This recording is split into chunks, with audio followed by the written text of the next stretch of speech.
তুমি আমার এতটা ক্ষতি করবা এটা আমি কল্পনাও করতে পারিনি। তুমি প্রথম থেকেই যদি বলতা যে তুমি আমার লাইফে থাকবা না, চলে যাওয়া মাঝপথে আমাকে ছেড়ে দিয়ে, তাহলে আমি আত্মসমর্পণ করতাম অনেক আগেই।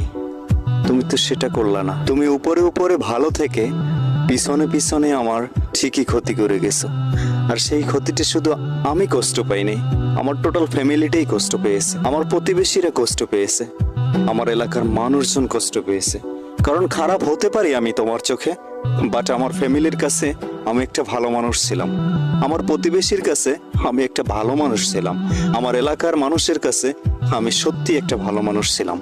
কিন্তু তোমার এই পিছনে ক্ষতি করার কারণে আমি এখন প্রত্যেকটা মানুষের চোখের কাটার হাল। আসলেই কি আমি এই অপরাধের অপরাধী? কখনোই না। একটা কথা কান খুলে শুনে রাখো, সময়টা খারাপ বাট ভাগ্যটা না।